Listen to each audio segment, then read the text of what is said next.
Hi friends, welcome to spicy with mom channel. இன்றைக்கி நம்ம சேனலில் வாழைக்காய் 65 தான் பார்க்க போகிறோம். அதுக்கு முன்னாடி நம்ம சேனலை சப்ஸ்கிரைப் பண்ணாதவங்க மறக்காமல் சப்ஸ்கிரைப் பண்ணிக்கோங்க. ஒரு பாத்திரத்தை எடுத்துக்கோங்க.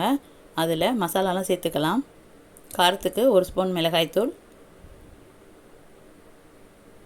அதுக்கப்புறம் 1/4 spoon red chilli powder, 1/4 spoon போதும், கலருக்காக தான் காஷ்மீர் ரெட் சில்லி சேர்த்துருக்கேன். அதுக்கப்புறம் 3 ஸ்பூன் கார்ன்ஃப்ளவர் மாவு சேர்த்துக்கோங்க. 3 ஸ்பூன் சேர்த்துக்கோங்க.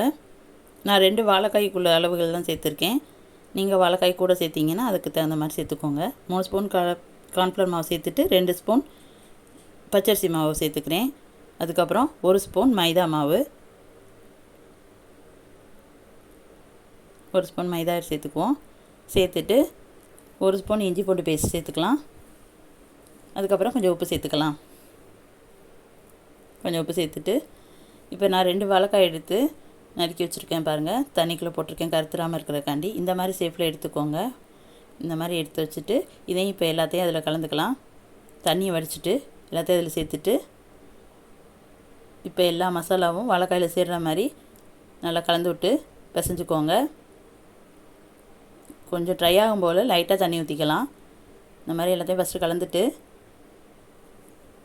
இப்போ இந்த மாதிரி ட்ரையாக இருக்கும் போல் லைட்டாக கொஞ்சம் தண்ணி ஊற்றி கலந்து வச்சுக்கலாம். இந்த மாதிரி நல்லா கலந்துக்கோங்க. எல்லா மசாலாவும் வாழைக்காயில் சேர்கிற மாதிரி சேர்த்துக்கோங்க. இப்போ லைட்டாக தண்ணி ஊற்றிக்கலாம். ரொம்ப ஊற்றிட வேண்டாம். லைட்டாக அந்த மாதிரி ஊற்றிட்டு இந்த மாதிரி வந்ததுக்கப்புறம் ஒரு 1/4 மணி நேரம் அப்படி இருக்கட்டும், 15 நிமிஷம். அதுக்கப்புறம் நம்ம எண்ணெயை காய வச்சு பொரிச்சு எடுத்துக்கலாம். இப்போ 1/4 மணி நேரம் ஆனதுக்கப்புறம் ஒரு கடாய் வச்சுக்கோங்க. கடாயில் எண்ணெய் ஊற்றிக்கோங்க. எண்ணெய் நல்லா ஹீட் ஆகட்டும். ஹீட் ஆனதுக்கப்புறம் நம்ம வாழைக்காயை ஒன்றா போட்டு எடுத்துக்கோங்க. தனித்தனியாக சேர்த்துக்கோங்க. மொத்தமாக சேர்த்துட்டிங்கன்னா அது ஒன்றோட ஒன்று ஒட்டிடும். இந்த மாதிரி ஒன்றா தனித்தனியாக சேர்த்துட்டு எண்ணெயில் போட்டு பொரிச்சு எடுத்துக்கலாம்.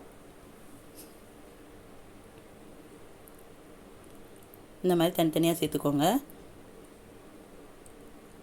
இது பொரிக்கும் போயில் லைட்டாக சட்டியில் ஒட்ட தான் செய்யும். ஒரு நிமிஷம் கழித்து அப்படி லைட்டாக எடுத்து விட்டிங்கன்னா வந்துடும். அவ்வளோதான். லைட்டாக திருப்பிட்டு ஒரு 2 நிமிஷம் கழித்து அப்படி எடுத்துடலாம். இந்த மாதிரி முறையெல்லாம் அடங்கினதுக்கப்புறம் இந்த மாதிரி எடுத்து பார்த்துக்கோங்க, வெந்திருக்கும். இதை எடுத்து வேறு பாத்திரத்தில் மாற்றி வச்சுக்கலாம். மாற்றி வச்சுட்டு மீதம் இருக்க வாழைக்காய்களையும் அதில் போட்டு எடுத்துக்கலாம். இன்றைக்குள்ளே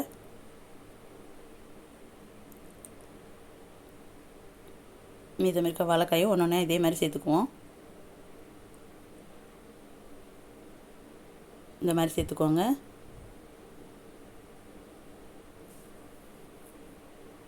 இந்த மாதிரி சேர்த்துட்டு ஒரு நிமிஷம் கழித்து அப்படியே திருப்பி விட்டுக்கோங்க. திருப்பிட்டு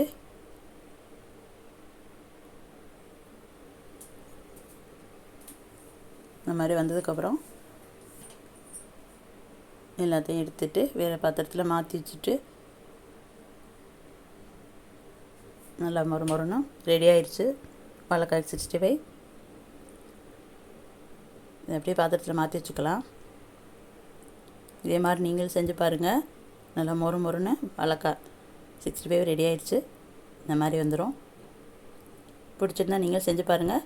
லைக் பண்ணுங்கள், ஷேர் பண்ணுங்கள், மறக்காமல் நம்ம சேனலை சப்ஸ்கிரைப் பண்ணுங்கள். இதே மாதிரி அடுத்த வீடியோவில் பார்ப்போம். பாய்.